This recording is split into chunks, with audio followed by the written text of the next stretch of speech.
Hello and a warm welcome to the Renewal Nuggets. I'm Dr. Ioana from Team for the Soul, bridging science, psychology, spiritual care, and ancient Christian faith, and bringing renewal conversations with amazing beings and professionals that can help and inspire you, especially if you're a giver, to help you regenerate on the go, regenerate as you go about your day. And today I have the joy to talk with Nancy Sowell, who's a licensed clinical social worker, and she was my internal family system trainer when I did my level 1 many years back. And she is such a wonderful human being and a wonderful and amazing professional. And she's an internal family system trainer, consultant, she's a therapist, and she's a teaching associate at Harvard Medical School in the Department of Psychiatry at the Cambridge Health Alliance, when she has been a clinical supervisor for many, many years. And Nancy has many trainings and in many therapeutical schools, and including hypnosis, biofeedback, EMDR, of course, internal family system, and also meditation. And what's really exciting is that she's specializing in behavioral medicine and mental health interventions for pain and health problems. And she co-created an IFS, internal family system treatment protocol and program for rheumatoid arthritis patients at Brigham and Women's Hospital. And it's because of that training that internal family system was approved and being part of the National Registry of Evidence-Based Program and Practices in 2015. And with that, I want to welcome Nancy today, and let's dive right in.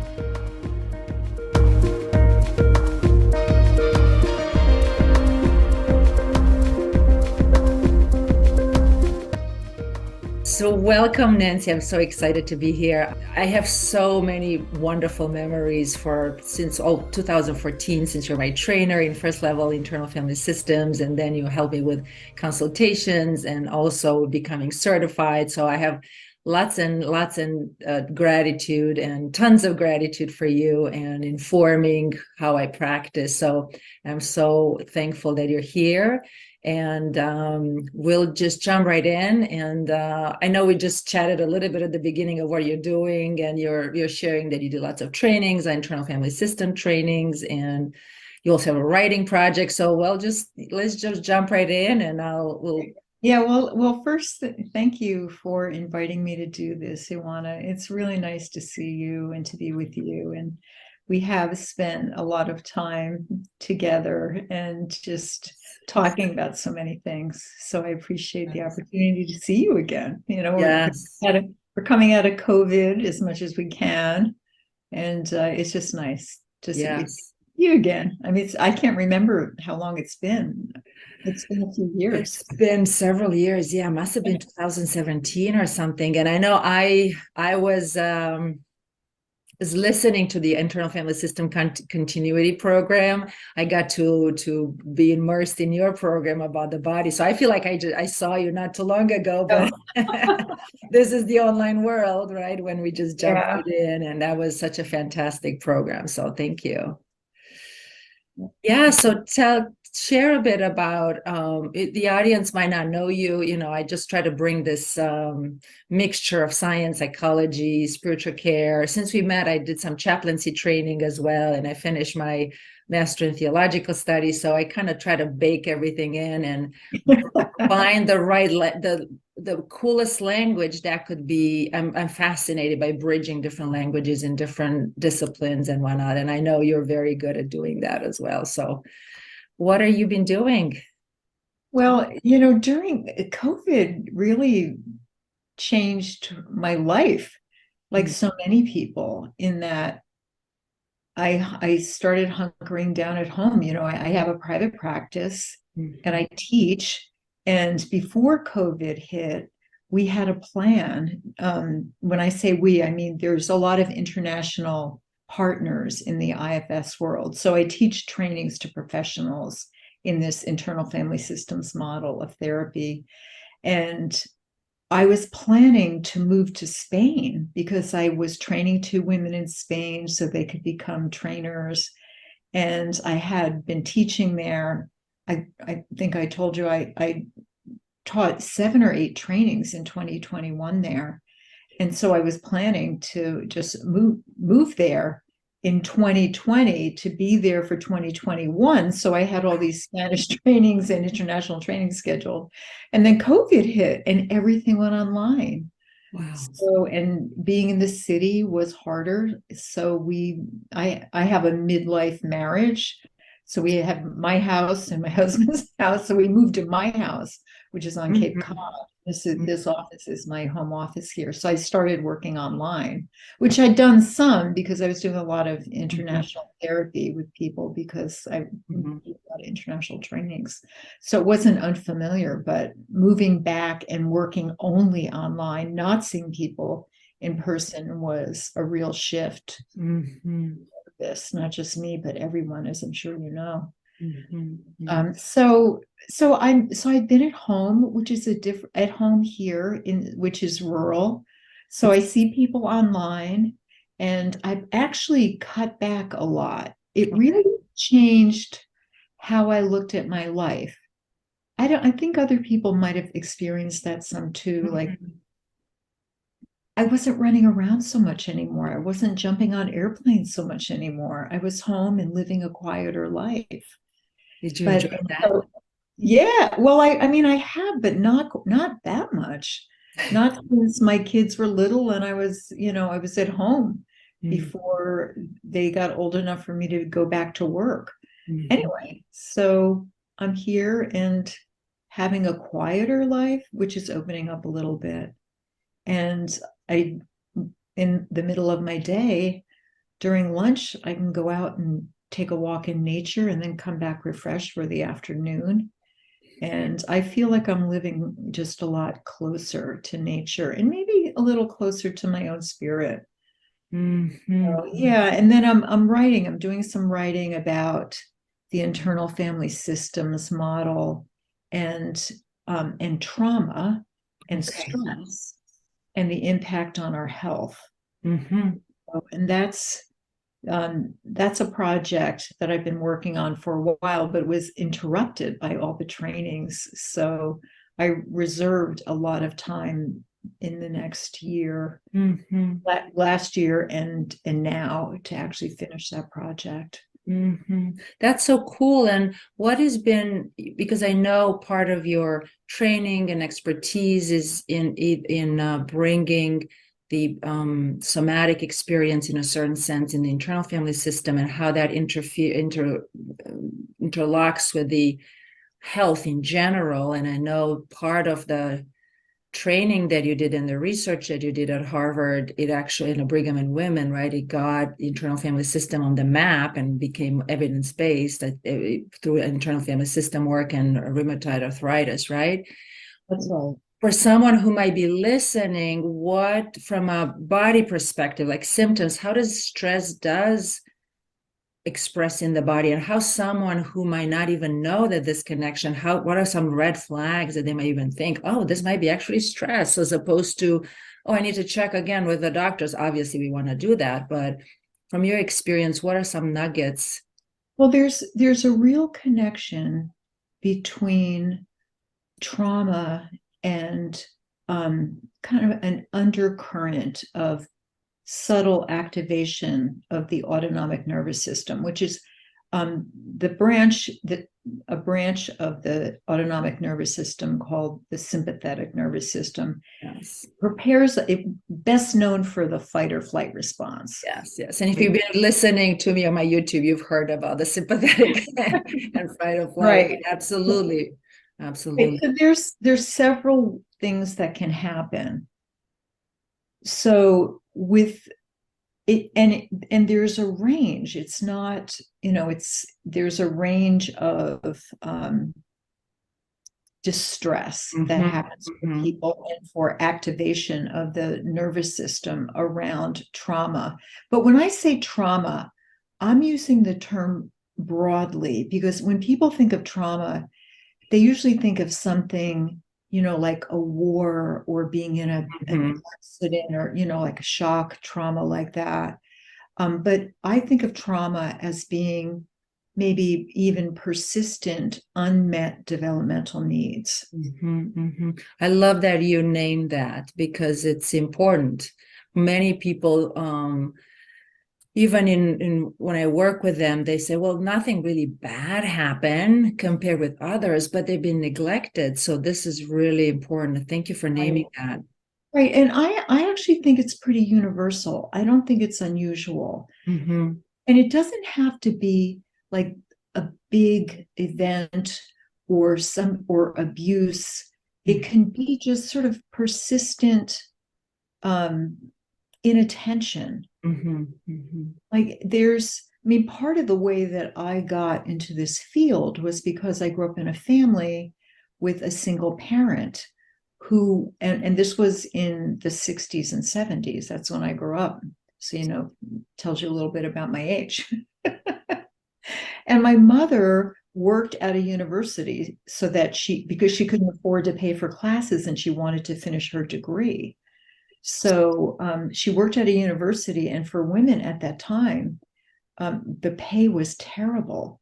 So we were living on very little money. She didn't have she wasn't anyway. She didn't have any other income except her. And so she had to work. So I was what's called in the U.S. a latchkey kid. I would come home from school. The house would not be warm. My mother would not be there. And my sister and I would be there alone and just, having to take care of ourselves. Yes. Yeah. There's something about that experience that got me really interested in this topic. So at an early age, I developed psoriasis, which is an autoimmune disease that affects the skin. Okay. And I was a stressed out little kid because of the situation. I was often worried about my mom, who was working so much, and just had a lot of worries as a child. And I think that made me just very aware and very sensitive to how that kind of stressful situation can cause health problems and also can just make life hard for kids and also make them believe things that aren't true. In the internal family systems world, we call them burdens, right?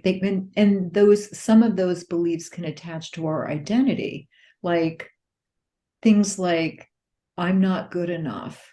If I was good enough, then maybe this wouldn't have happened or that wouldn't have happened, or I would get what I needed, or I'd get my needs met, or whatever it might be. Or it's my fault and my fault. That's right. Those kinds of things that, or it could be burdens about the world, like the world isn't safe, or it's a dangerous place, or I'm alone. I can't count on anyone. Those kinds of beliefs drive behaviors. Absolutely. That can affect our health. Thank you for naming that. And those beliefs in our internal family system, their burdens, in other ways of thinking could be like mindsets or models of the world or just regular beliefs, and we take them for granted, but they're really in the back in our subconscious and kind of lead our way, right? Through behavior, probably through our mood as well, right? Right. It's kind of, they're sort of injuries because of the lack of something rather than something that happened, something right like that. Yeah. And as an adult now, what could people look for that could be some signals that, hey, maybe this might be in the direction of stress or those unmet needs early on? Yeah, I would say if there is sleep, it often shows up in sleep disturbance. Another thing that happens with the kind of injuries that we're talking about, burdens that we're talking about, is that there can be a tendency to protect ourselves in certain ways, sometimes with overwork, trying to almost be better, just feeling driven to be. For me, it was like the best I can be, and which is why COVID felt kind of calmed down that pattern of mine. and just got helped me be a little bit quieter and not be so driven, not be running around so much. But people can look at, so sleep disturbance is one, overwork is another. If there is a tendency to not ask for help or to assume that help won't be available, if there's any resentment that comes up as you're helping other people and you find yourself doing things because you think you should, but it doesn't quite feel right for you, but you should because the other person needs it. Like for me, that's a signal that I need to pause and sort of assess. Is this something I really want to be doing? Is it something I can do without resentment? Is it Absolutely. something I'm being asked to do? Does the other person actually want me to do it? Or am I over functioning? Those, Right. yeah, those kinds of things. Right. Or if the other might be asking for it, is it really the right ask? I mean, the right ask, it's always from that person's perspective, but is it really is it the right thing for me to do? Is it really Yeah. what I need to do? Is it right? Would I be helping that person by doing it? Right. And can I do it without hurting my own self? So Yeah. that's the key thing for me. Mm. And when I'm working with clients, is what you're doing, are you sacrificing your needs to take care of someone else? Because a history like I just of mine that I just described and people's histories that have some of that in it can train us to actually give to others from a place of, I don't know, maybe a place that of overwhelm inside of us, just giving too much in a way that isn't actually supportive of them. It's Right. actually, right, it's actually a habitual process for Right. someone that was trained to take care of other people Yeah. and not to expect care of themselves. It's almost like being overly responsible for others, and actually not being responsible for toward our own needs, not taking care of our own needs. Because Right. if we're going to be in a giving profession, we want to give from a place of that feels full and not Yes. from an empty well in us. We need self-care to actually do a good job at what we do. Absolutely. And I'm so glad you mentioned this. Many people that might be listening might be Christians. And I know for Christian, it's so important, this idea that we following Christ, that we want to give, give, give. But at some point, I think you mentioned this, and it's so important, giving without taking care of our needs. It feels giving from empty. And Yeah. building the resentment in the end is not going to help the other person, really. So there's such an important aspect of the fullness. I love how you said it. There's this place of abundance, and then that actually can be quite much a joyful process in giving and helping. Yeah, that's right. There's a way that when we care about people and we want to help them, we just need to make sure that we're doing it in balance. It really is like any, and even the body, when we're talking about health, it really is like any ecological system. It needs to be in balance. We need to replenish, Yes, just like plants need to replenish, just like animals need to replenish. We need to replenish so that we actually have something to give that's not going to hurt us. absolutely right. So it's sustainable. It needs to be sustainable. I love the metaphor with the ecological system. Yeah, I mean, we don't think twice about drinking water or eating, right, to sustain ourselves, but it's the same for emotional needs, for That's right. spiritual needs, for mind needs, and whatnot. Absolutely. Right. It's like we have to replenish our own soil in Yeah. order to really be, growing a life and being giving in a way that is good for us and good for other people. That it's so beautiful. It's exactly the metaphor that I'm using with the soil and the water and the sun. We need all the nutrients in there. In Yeah, my program, I'm having a program, Renewal in Action, where I teach people how to integrate body, mind, heart, and soul, and we kind of that's just right. talk about all this. But this is so cool, and I'm curious, Nancy, from a body perspective, right? When there's that level of stress, Am I hearing, obviously, like sometimes it can lead into autoimmune diseases, right? Yes. Um, Well, if there's toxic stress is basically when we have stress coming at us that is beyond our capacity to deal with and then return to balance. So if mhm. we've got stress that we're dealing with and we're out of balance, then that can create an inflammation, basically, Yes, I see. Right. right? That creates an environment that is prone to inflammation. And this is not woo-woo, this is science. Of course, of Because course. the autonomic nervous system, when we're stressed, we move into fight or flight. Fight or flight activates us for fighting or fleeing. I mean, it evolved for us to deal with, life in the wild and predators and Exactly. Right. all of that. And now our stress is mostly social. And, Mhm.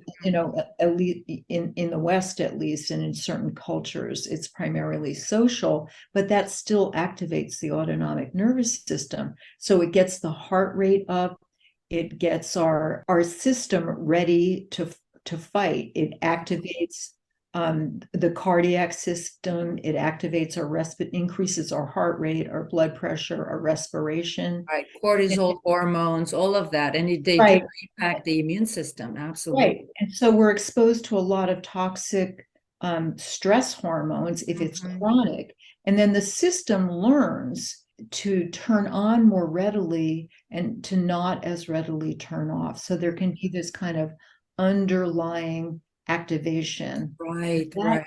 that kind of activation can cause inflammation. I think Yeah. that that's a real link between early adversity Mhm. and the higher incidence of non-communicable diseases that most people now in our culture are dying from. They're Mhm. not infectious diseases. They're Like the these.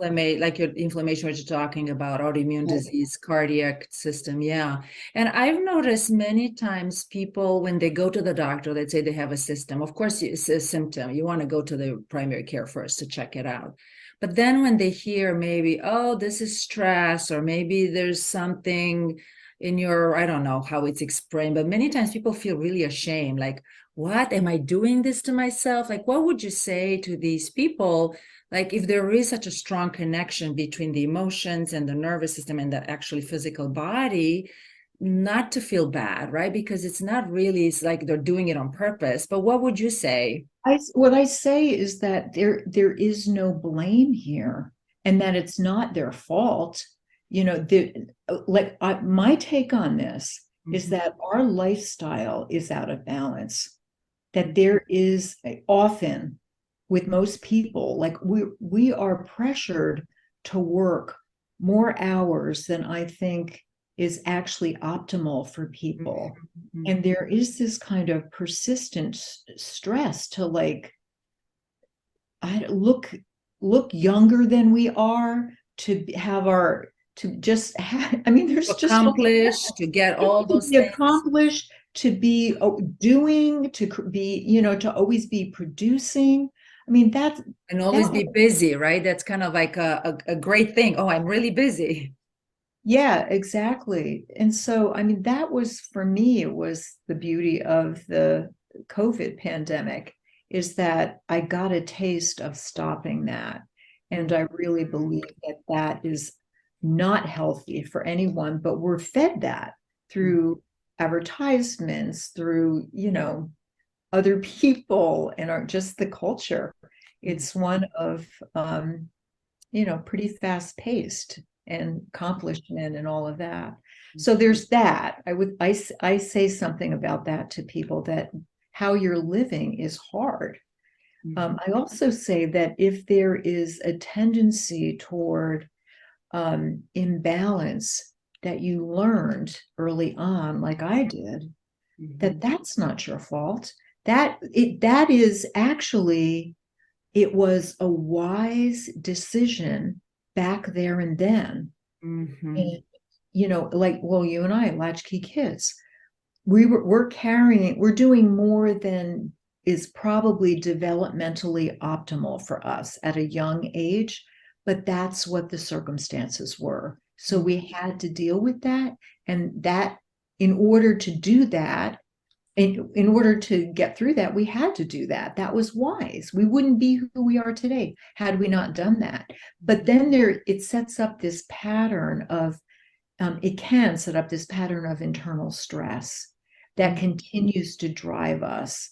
And so what I say to people is, it's very important to notice when you're carrying that. Like if you worry, if you feel like it's never enough what you're doing, if you feel tired a lot, but you push through it because you think you have to, if you're not replenishing, or if you have guilt that isn't based on having done something wrong, but just it's sort of like it's not guilt that's related to a feeling, breaking your own principles, for instance.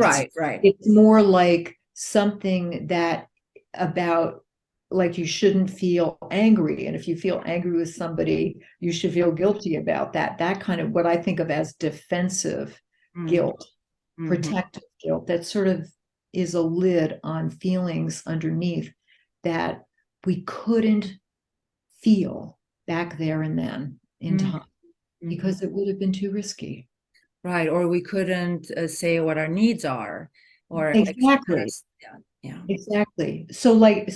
Yeah, that's a perfect example. Like if you have a need for, I don't know, like even more rest, but you didn't have the opportunity to do that at a certain point in your life, or maybe now you don't. There can be just this habit of, just you're trained to live out of balance, basically, and your body bears the burden of that. That's right. And that's not sustainable. Yes. And it's not someone's fault. Like I have had to really get in touch with the drive in me to always be working, to always be producing. And this was very common among the rheumatoid arthritis patients that I worked with at the Brigham and Women's Hospital in that research project.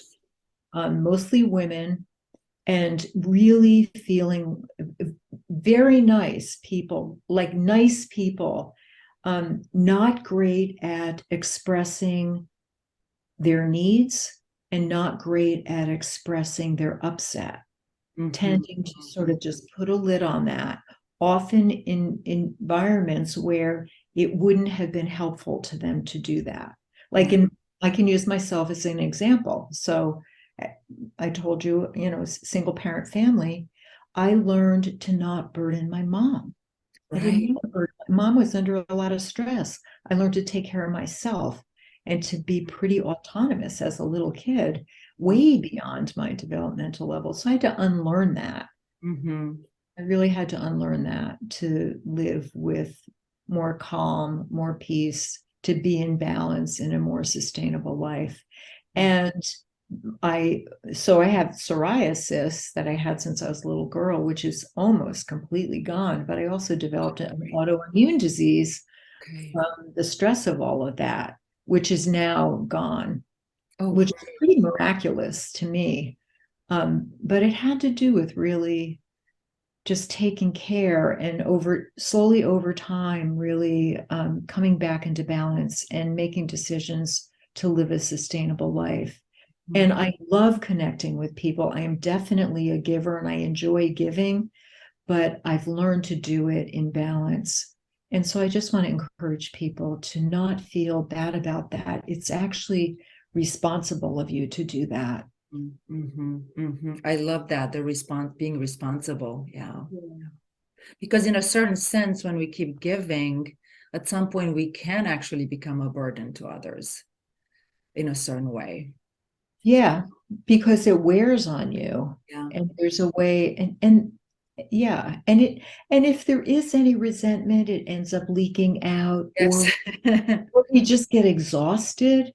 And Yes. we can't do all the things that we're hoping or that we might have committed to doing, or Right. we can't do them to our best because we are tired. We're depleted. We don't Mm. want to be depleted.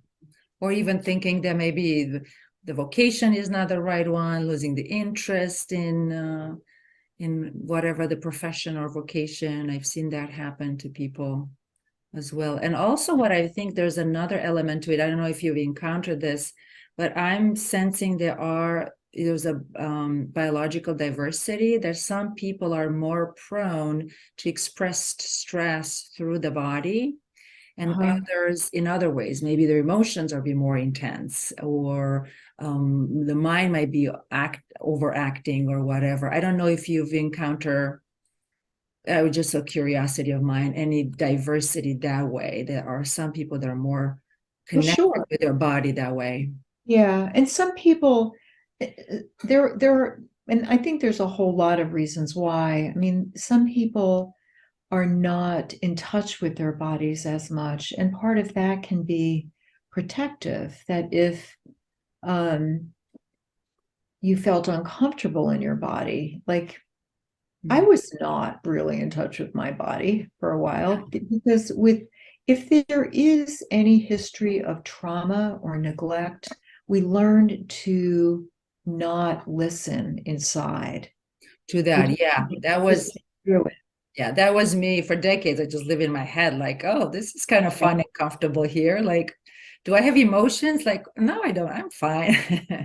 Absolutely. Or body sensation, yeah. Yeah, I mean, we can actually just not, and if there is any pain, whether it's emotional pain or physical pain, there can be a tendency to avoid it Hmm. because if you're Hmm. living in a body that has pain, you don't want to be in touch with that. Yeah. I'm And so so, glad that you're bringing and sharing about this, because I don't think that this is commonly talked about. And many people who might be experience this, like for example, not being aware of their body or their emotions and whatnot, they might think there's something wrong with me because no one talks about this. No one puts it on a Facebook, or you know what I mean? Like the image is in a certain way. But it's comforting to know, if you're a listener, that if you experience this, you're not alone. This is more common than we think. Just people don't talk about it in general. yeah, that's right. So, So thank you for sharing that. Yeah. yeah, what else do you want to talk about? Well, you started a little bit to share about how you getting into a giving profession. Like, when would the light bulb went for you? Like, this is what I want to do, because you're such a talented human being. You could do many, many things in this world, and you're choosing to help people in this way, in giving and training professionals to give and be Yeah. resourceful and skillful and taking care of themselves and whatnot. So yeah, what was that like for you to to think through this and decide? It was interesting. I tried a lot of different things. And it's funny because I think in my heart of hearts, I always knew that this was my path. It Mhm. was what I was most drawn to. Um, yeah. And I mean, I tried to make a decision from my head rather than from my heart. It's funny because I did I was a teacher for a while. Okay, I Yeah. forgot about this. What were you teaching? Yeah, I studied early childhood education. I was really fascinated with little kids, and it really helps me now to, just understanding their development and their needs. And when I work with adults now, it really helps to know what their history is, and it helps Beautiful. work with some of the old injuries that are still hanging around that affect their lives today. But I worked with little kids, and then I got really interested in their parents and what it was like for them as parents. And there's a lot comes up for people and I was working with young children. So people with young children are going through an adjustment, and it's hard. It's one of the Yes. hardest jobs in the world. Uh, Yes. yeah. So I got really interested in that. And then I had my own children, and I really was considering, what did I want to be doing? And I was teaching. Um, but I was also doing all kinds of things. I was beekeeping, I was gardening, I took a carpentry apprenticeship. I was doing Oh, all. that's so cool. Beekeeping, is that what you said? Yeah, I got into environmental education with young children because I've always been into nature. Um, but I think it was my own healing process. I had a little turning point in my life, and I decided to go talk to somebody, Mm. and I loved the process. And I think I always knew that it was something that I was most interested in. I was never great at small talk. I always was really curious about people and what made them tick and Yes. were they really feeling? What were they really thinking? Why were they feeling that? What did they need? Yeah, I That's just got really beautiful. curious about it. So then you became a therapist and Yeah, I actually was working at a research center near here, an environmental research and education center near here. And I was hired by a woman that was leaving her job to go become a clinical social worker.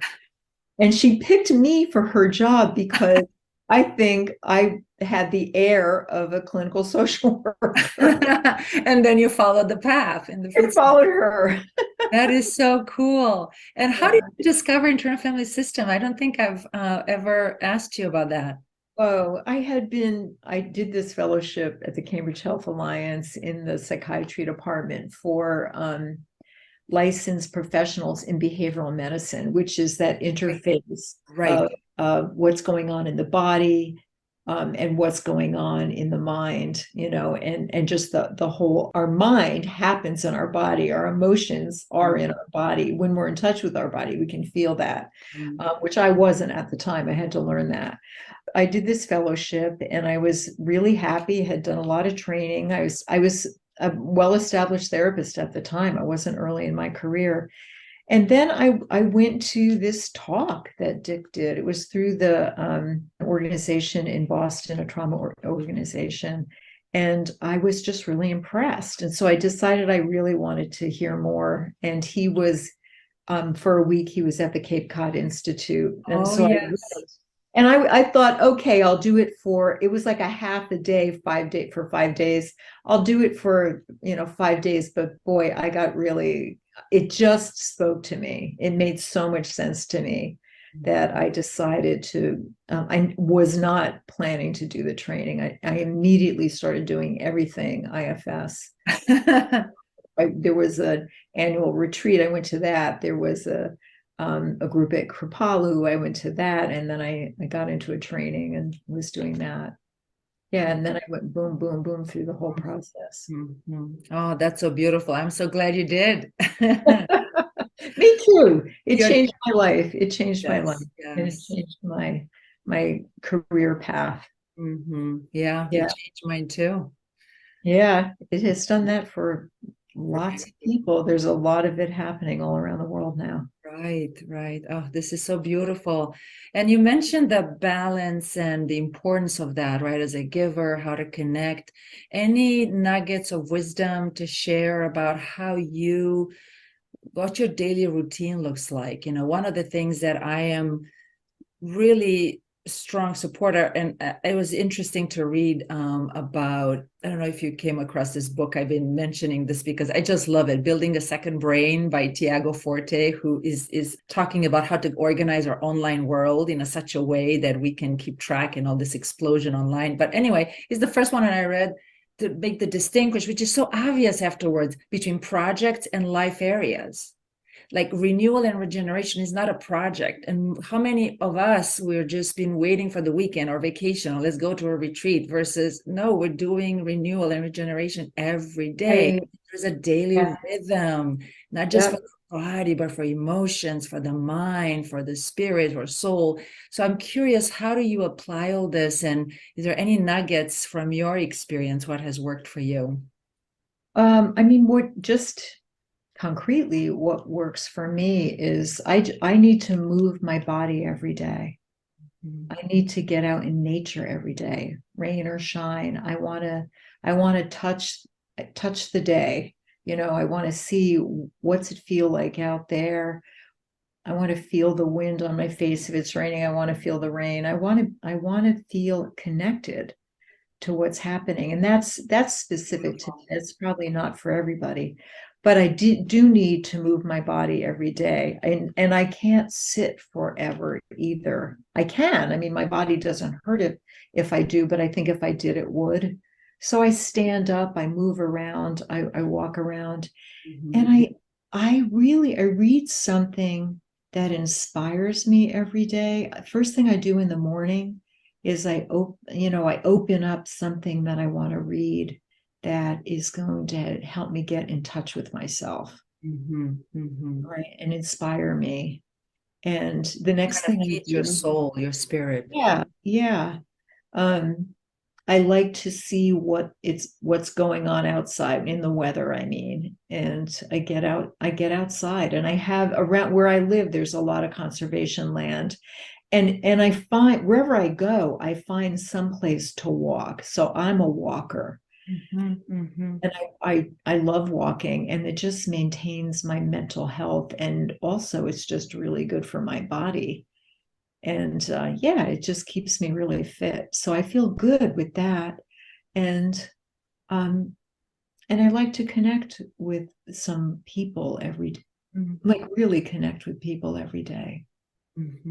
I want to know how they are, really are, you know? Beyond, how are you? Yeah, yeah. And I also need people in my life that know how I really am, that I can talk to. And it's not a lot of people. I know a lot of people. I have a lot of acquaintances, and I have sort of different types of friends. I have historic friends from way back, and I have friends that I can talk to about anything, that are in my life almost daily, people I might walk with, or and I don't expect my husband to be the one to meet all my needs. I think it takes a village. Yes, yes. And yeah, and I like having a community and Mm-hmm. a spiritual practice Mm-hmm. that is right for me. And I like to feed my body kind of simple, healthy foods. And Mm-hmm. if I'm inclined to do something, I don't expect myself to be perfect. So let me say that. That is like really Yes. important. So if I'm tired and I want to take a day off from my walk, I do that. But like walking for me is a pleasure. It's not for everybody. Right, right. So, but I'm really gentle with myself. I don't have this have to list. I Mm-hmm. have like I do my schedule, and my self-care is around the things that I like doing. And if it's really cold out or it's really raw out there and I don't want to do that, then it has to be fun. Like I'll put on music and dance in the house, and my husband and I will dance around, and or something that's enjoyable. Otherwise, it's not sustainable for me. That's so beautiful. I'm hearing a couple of things. One, that you're listening to yourself all the time. Like even the realization that you walking is really good for you and enjoyable. That takes some attention to. It's not like reading in a book. Okay, you got to do this, this, this. You're like, no, I've tried different things. This is my thing, and This it's is my really thing. sustainable and it's working. And I love the other thing that you're saying, that which is a great kind of wisdom nugget, right? Link it with joy, and it's okay to change it, not have the highest standards, like, oh, it has to be perfect and every day I have to do this for 20 minutes, as opposed to Right, right. It's not like that. keep the joy, keep the link, and be flexible. If it's not perfect, it's okay. I really like that sense of flow and Yeah. listening. And listen to your body. If your body's tired, Mm-hmm. rest. If I think one of the hardest things in our culture is how sleep deprived so many people are. It's really shocking to me, and it makes such a difference in mood, our capacity to think, our ability to function, to feel positively about the things that we're doing. Mm-hmm. And I really like to ask people, how's your sleep? And I think sleep, it's such a blessing. when we have a good night's sleep, oh, it's so Yes, wonderful. it is. You can feel so rejuvenated with a good night's sleep. Mm. So that's one of the things I really talk to people about and I really pay attention to. To be aware and pay attention and really nurture that good night's sleep Yeah, in a certain way. Yeah, yeah. yeah. And I have like all kinds of personal things I could attach to that. Like when I get sleepy, which is usually pretty early, relatively early, like maybe 9:30 or 10. If I push through that and I go to bed too late and I get kind of a second wind, it's really hard for me to fall asleep. I Mm-hmm. go when I'm tired, I have such a better sleep. And so I pay attention to things like that. Maybe, Yes. yeah, I didn't always. I didn't even make the connection between Mm-hmm. what Mm-hmm. I was doing and how I was feeling or what was going on emotionally or how much I moved my body, but I really notice that now. Mm-hmm.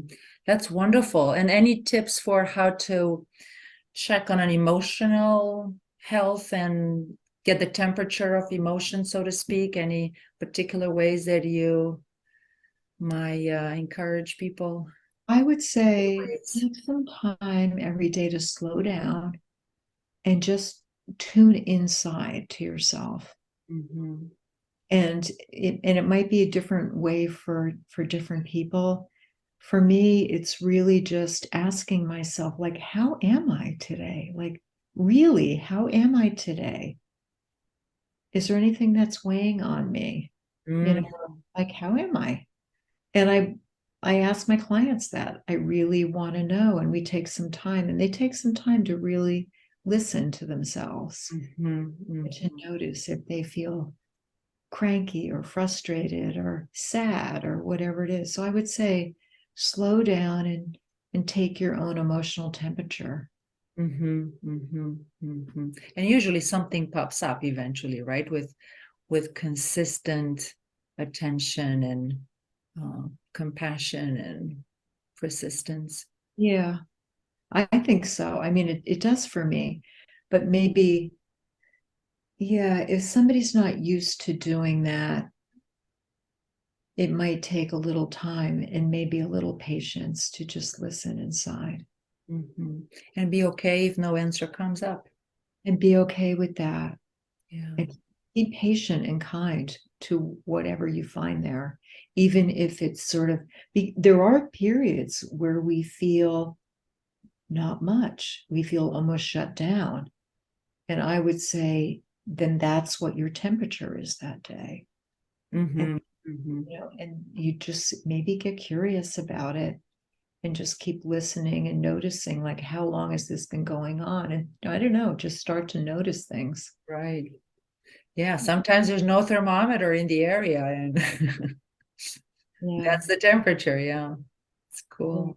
Oh, thank you for that. That's lots of wisdom. And any other nuggets of wisdom before we wrap up today for someone who might be a giver and they love to give and how to, if there anything else, if not, you already shared so much, so no pressure. I would say, I mean, I think probably my key message is just be kind to yourself. Mm, And there isn't any hard and fast rule or how to or anything. It really is being attuned to where you are mm, and really trusting what you hear from yourself. Like if you feel tired, trust that. Don't think it's a problem. If mhm, you feel um, upset about something, listen to what's going on inside and be kind, which doesn't mean you let that run the show. That's not right. what I'm saying. It means that there's a message for you in it, that Mhm, there might be an underlying feeling you're avoiding, setting a limit or asking for help or whatever it might be. Um, right. don't hurt yourself by giving more than is sustainable for you. Mhm, mhm. Keep yourself in balance so that you can do it for the long haul, Yeah. right? And trust that other people have what they need. Mhm, mm, Like like trust that other people have their source inside, whatever that is for them. You are not there. You're not going to save them. You want to trust that they have what they need inside, and you're going to help them to connect with that. Yeah, Have confidence in people. that's so beautiful. Absolutely. Wow. Thank you so much, Nancy. This has been so wonderful, and what a joy, and lots of beautiful gems of wisdom. Well, it's been nice to see you and talk to you. Thank you again so much.